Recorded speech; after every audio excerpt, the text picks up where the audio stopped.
Ouais, bon, le gros.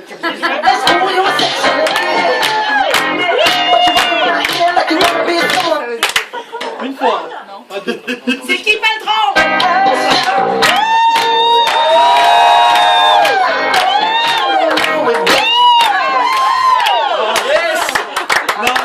Voilà, donc moi je me présente, je suis Romain Venetti et j'ai envie de vous parler d'un truc qui me tient à cœur, l'amour. C'est beau, hein, quand je dis comme ça. C'est clair. Et, par contre, je suis parti de loin. Tu sais, j'étais souvent le meilleur ami, le grand frère, le gros. Sympa de rire celle-là.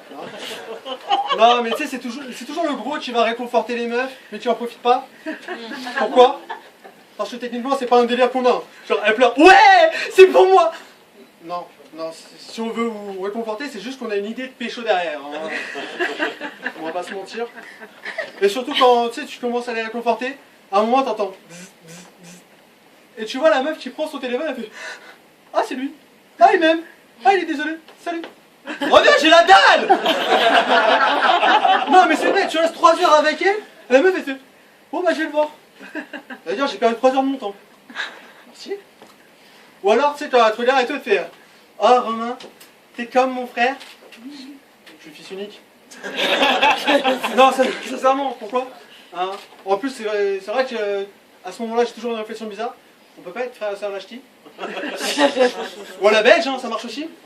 Hein, si, je vous jure, l'autre jour, j'ai vu un reportage sur Énergie 12, la fameuse chaîne. Il y avait une fille de 12 ans qui avait eu un fils avec son frère de 16 ans. Et les parents étaient contents. Pourquoi pas? Moi je fais ça avec ma cousine, je me fais tuer par ma famille, hein, je vous le dirai. Et du coup j'ai remarqué que quand on est gros, il faut être un petit peu plus intelligent. Et moi j'ai... Comment ça? Non, quand on est gros, on doit inventer des techniques. Et moi j'en ai 2. La première, c'est avoir un pote gay. Alors, tu sais, t'as toujours plein de meufs autour de lui, en général des belles. Hein. Toi, t'as pas d'amis gays. Non, je rigole, excuse-moi. Non, c'est juste que j'ai vu tout à l'heure, Sacha. Donc, du coup, avoir un ami gay, c'est bien. Parce que tu sais à peu près quand attaquer. Sauf que, faut pas trop lui en dire non plus. Parce qu'il va leur dire aussi. Hein, tu sais, quand t'as eu un problème, on va dire, tu vas voir la meuf, elle t'est. Toi qui as eu une MST il y a 3 mois. Non. Si, c'est toi. Hein. Ah merde. Donc c'est mort. Et la deuxième, c'est l'ascenseur émotionnel. Par contre, faut pas avoir trop d'ego. Je sais, moi j'ai très peu de potes mecs, vraiment très peu. Et le pote que j'ai, c'est vraiment des super beaux gosses. Donc je leur dis toujours d'arriver à une soirée 1 heure ou 2 après moi. J'ai le temps de... Non, parce que je vais vous expliquer pourquoi. Comme ça, j'ai le temps de repérer une meuf qui m'intéresse. Et une fois qu'il arrive, tu sais, la meuf elle arrive, il est trop beau. Et là tu places l'ascenseur émotionnel, il est trop beau. Oui, mais il est gay. Et la meuf dégoûtée partira avec toi. Si t'as pas d'ego, c'est parfait. Ah. Si, je te jure. D'ailleurs, à l'école, tu sais, t'as la fameuse critique et le sport anti-gros, l'acrogym. Je sais pas si ça vous parle. Les pyramides. Voilà, là vous mettez le truc là. Donc quand t'es petit, t'es mal, t'es complexé, et on te dit quoi? Vous savez qu'on met le gros en dessous. Donc en fait t'es mal déjà dans ta peau, t'oses pas trop, déjà tu vas pas à la piscine, t'as toujours une excuse, tu sais. Et en plus quand tu y vas, genre on dit, toi tu vas en dessous. Pourquoi? Tu sais, en fait, t'es une merde, dégage, vas-y, laisse-moi monter, dégage. Jamais moi j'étais au-dessus, hein. Jamais de ma vie. Hein. 3 fois là quand même. Hein. Et non d'ailleurs j'ai compris que j'étais gros au collège. Je vous jure c'est vrai. Parce que ma prof de sport avait mis sur mon bulletin scolaire, et je vous jure je vous mens pas, malgré sa corpulence, il bouge.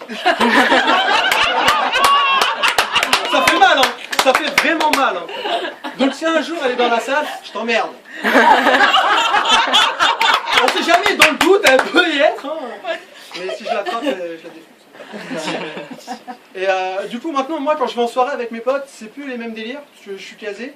Donc moi maintenant mon objectif c'est plus de pécho, mais d'empêcher lui de serrer par exemple. Et je vous jure il y a un truc qui marche super bien, c'est quand tu vois le mec qui se la raconte, t'es venu avec lui en voiture, et il dit bon bah je suis désolé, hein, je vais rentrer avec elle. Ah merde, donc il va chercher la voiture, je vais voir la meuf, je fais touche à mon mec, je te fracasse la gueule, hein, je te dis direct, ok il est bi, ok, mais je te défonce. Et là la meuf va voir mon pote et elle regarde, elle fait finalement non. Non, non. Ou alors, tu sais, je vais lui dire un truc, c'est super sympa. J'espère que tu prends tes précautions parce qu'il a une mycose il y a 3 mois, mais bon. Je dis ça, c'est pour toi, hein. Non, non.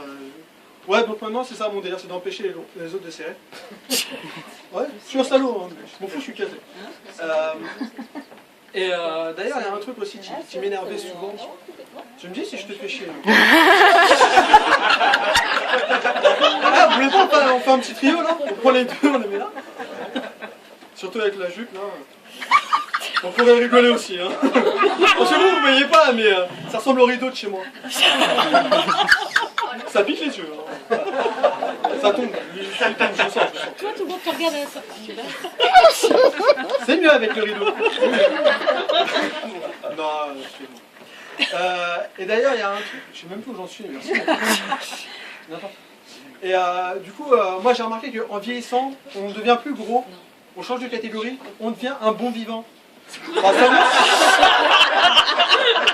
ouais, je suis un bon vivant. Mais il y a juste un truc, et je vais vous laisser sur cette anecdote. Il y a 2 semaines, on a fait une soirée sosie. Et tu sais, genre, on s'est dit, pour que ce soit réussi, on va tous désigner le sosie pour les autres. Ah, comme ça. Donc je vois un pote à moi, tu sais, il est grand, blond, taillé en V. Parce que toi, t'as un petit air à Camille Lacour, tu feras lui, le mec est tout super content. Donc t'as toutes les meufs, elles l'ont vu. Ah, il est trop beau. J'étais dégoûté. Et le mec, il était juste en maillot de bain, tranquille et tout. Il y en a un autre, tu sais, très, très classe, tu vois, toujours un peu mal rasé et tout. On fait, toi, t'as une allure à la Ben Affleck et tout, le mec super content. Et moi, il me faut vraiment, on sait qui tu vas faire. Et dans ma tête, il me faut, avec le corps que t'as, et dans ma tête, à ce moment-là, je me suis dit, dis-moi un truc stylé, c'est Hugh Jackman, une connerie comme ça. Et ils m'ont regardé et m'ont dit Homer Simpson. Et attends, le pire là-dedans, c'est que je suis arrivé, tu sais, avec juste un t-shirt blanc, un pantalon bleu, tout le monde m'a reconnu. C'est ça le pire. Tu sais, genre, il y avait juste une personne qui m'avait pas reconnu. Elle est arrivée et elle me fait, mais t'es déguisé en quoi? Alors je fais, oh punaise, je te laisse deviner maintenant. Tu veux une bière d'être, un de net? Et là, elle m'a regardé et m'a fait, oh merde, d'accord. Bon, bah, ce sera tout pour moi, je vous remercie.